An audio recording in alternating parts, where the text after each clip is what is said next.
name is Karen, and this is episode 5 of Bookish ASMR, a series where I make ASMR videos all surrounding books.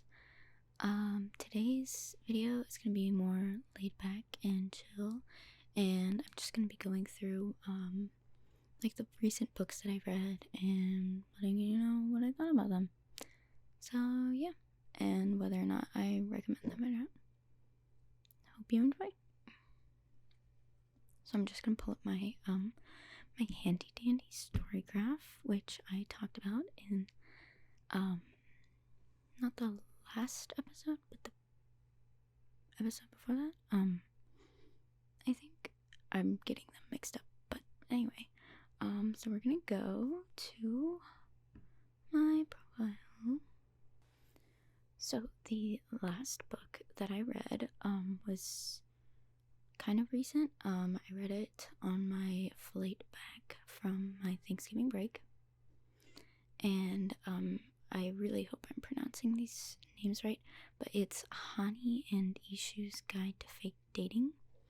I gave this book 4.5, and I really liked it. It was really cute. It's like a little YA fake dating romance kind of little thing, and it was very lighthearted and sweet, and I really liked it. And I loved, like, I don't really know much about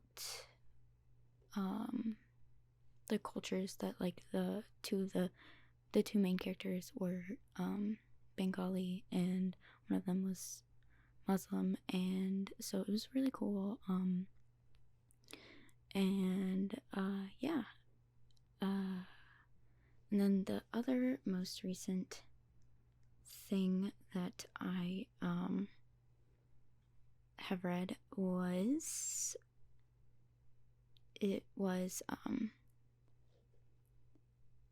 so before that, the next most recent thing that I read was the Teen Titans Beast Boy Loves Raven comic.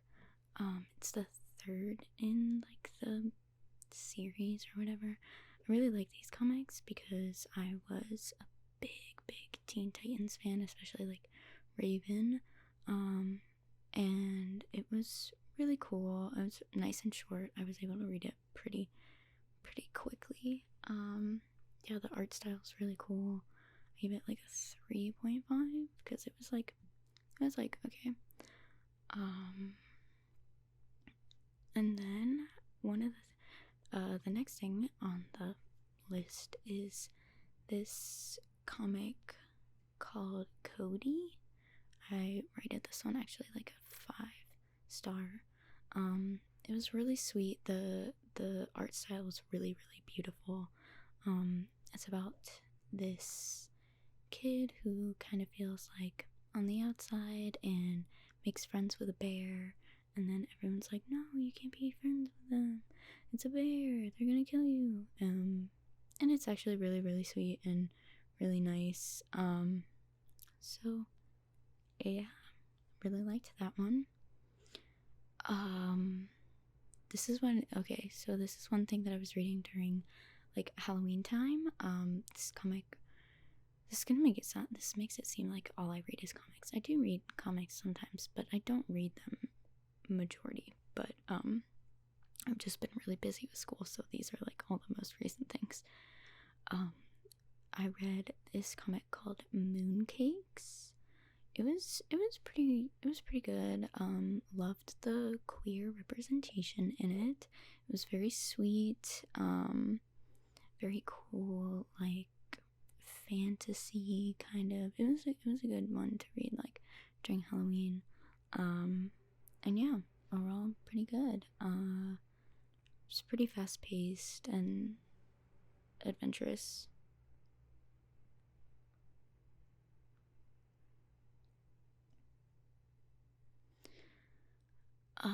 I read Playing the Palace.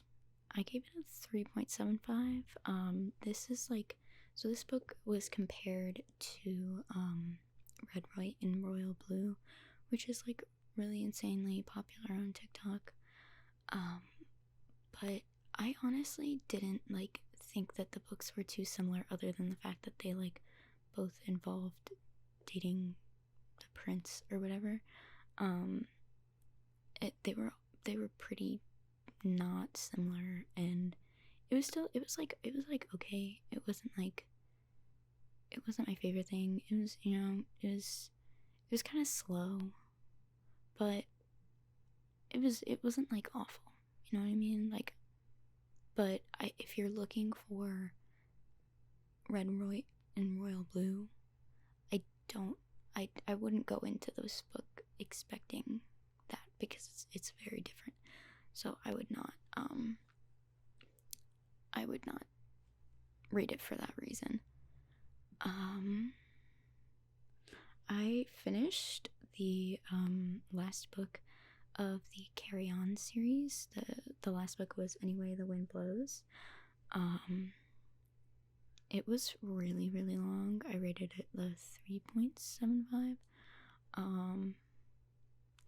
There's just like I liked the first book when it came out, and I liked Fangirl when I was younger, and the second and third books, I don't know, they just kind of like, they were too much, and I wanted, like, the series kind of started out more lighthearted, which sounds crazy because like there was still like a bunch of stuff going on in the first book, but I don't know, it just became like very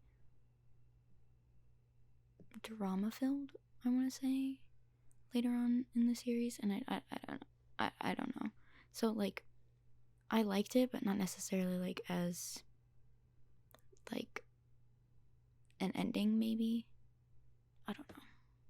Another book I read was called The Witch King. I rated it a 4.5. It's like this fantasy book of like a warlock or like a witch that is tied to the prince of like this fairy kingdom, and they're like engaged, and they get forced to be brought back to the like little fairy kingdom after living in the mortal world as like a human. And the main character is trans, and it's like a really big part of the book, but like in a really cool way. Like I never would have expected that much like representation in depth, and like they talked about like so many different things, all while still being in this fantasy world. Like it I don't know, it was just really cool, because I feel like you would expect in a fantasy world that like, oh, there's all these different creatures, or there's this and that, so like, oh yeah, of course you're gonna like meet different kinds of people and different identities. But I feel like people would often complain that like isn't realistic, even though like you're literally, it's a fantasy, like it's fantasy, so you're gonna sit there and tell me that fairies are realistic but like trans people aren't? Makes no sense. So overall, I really enjoyed the book, and they have like a really great relationship, the two main characters, and it's just really good diverse book. What else? Oh, I read this book. This was another book talk suggestion. I was kind of a little disappointed by it. It was called Comics Will Break Your Heart. It's like supposed to be like a Romeo and Juliet type situation with like two kids that are like from a comic book legacy. I don't know. It was okay. It was very slow and not much going on, so I gave it like a 3.75. Yeah, it was okay. I was hoping for more. Oh, this comic was really good. It was really sweet. It was called cheer up, love, and pom poms. It was very, very cute. It featured a queer main couple. We love to see it. It was very cute. Gave it 5 stars. It was very funny and hopeful and lighthearted. Oh, I don't remember reading this. See, this is what happens. Is like that's why I like to track things, is because I really don't remember reading some of these things. I read the Suki Alone comic from the Avatar Last Airbender comics, which I've read like almost every single one of those because I love Avatar so much. And that was really cool. I was excited for it because I previously read, like a while ago, I read both of the Kiyoshi novels. And those were really good. Like, I already knew as a kid that I really liked Kiyoshi as one of like my favorite past avatars. But those books are insanely good. And if you like Avatar, and if you like the shows or any of the comics or anything, I highly recommend them. And I really hope that we get more Kiyoshi stuff, maybe like a show or something, or just more. Because it was really cool, and she pops up in that comic, which is why I bring it up. But those books should also be on here as well. Okay, here's a book on my, I'm skipping a few, but here's a book that I would love to chat about. I was a very big Hunger Games kid. It's still like my favorite books. Loved the movies. Well, I don't want to say love the movies, but they were like, because the movies were but love the series. It was a big thing. So of course, when Suzanne Collins announced that she was going to release another Hunger Games like world book, I was super pumped. And then she said that it was going to be a prequel about President Snow. And I was pissed, because President Snow is about the last person that I want a story of, and I definitely don't think that he deserved like a humanizing prequel book, because that's usually what happens with villain origin stories, is they try to humanize the villain and blah blah blah. I don't care. It's my least favorite thing that is done, whether it's books or movies or whatever. I hate villain origin stories so much, especially if you try to like make them seem like a good person. Like, just let villains be villains. It's so annoying. But anyway, so I refused to read The Ballad of Songbirds and Snakes for almost a year. This book came out almost a year ago now. And I finally broke down, and I decided to read it when I was traveling in August. And let me tell you, this book is a trip. I literally like lost my mind while reading it. It is so insane. And I'm like, it's so well written. I can't hate it because it's so well written, because Suzanne Collins is a genius. And it's just so good. And it at first I thought it was going to be humanizing him, but it really doesn't. It really doesn't.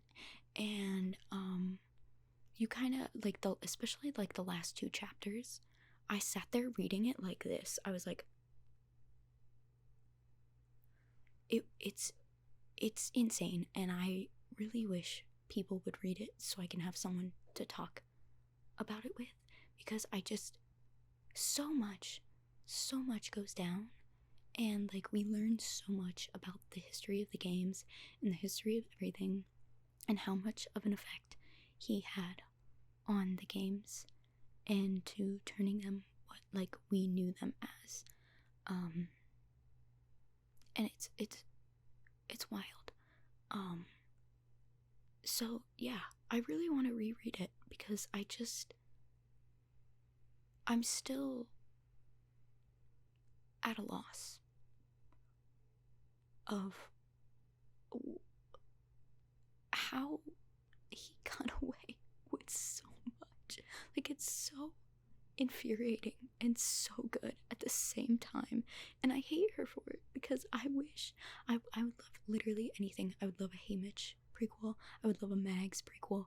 I would love Finnick and Annie's love story. I would love a games where we don't know the people, you know? I would love literally anything other than a story about Cornelia Snow.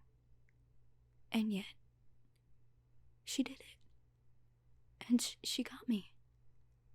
She got me. And I can't. I need to move on.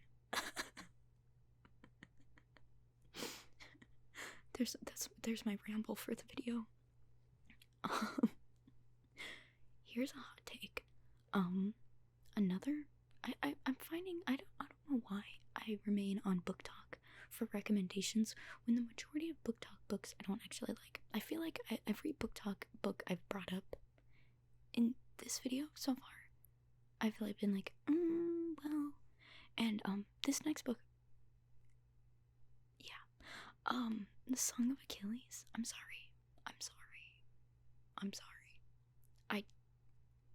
It was painful, and not like in the good way that everyone talks about. Like, it was so slow, and I could not care less about their relationship. Like, it was so boring, and they did not like have good chemistry at all. And then like I don't know, I held off reading this book for so long because everyone said they cried from it and it was so sad. And like, obviously, I knew that like, obviously, like, with things like this, you know what happens to the characters in the end. Like, you know that it's a tragedy and stuff, so it's like you go in knowing that they're not gonna like change it, because that's just what happens with like historical stuff. And yeah, I'm sorry, I didn't like it. So the last book or comic that I'm gonna talk about, to make sure I'm ending on a good note, is Princess Ever After.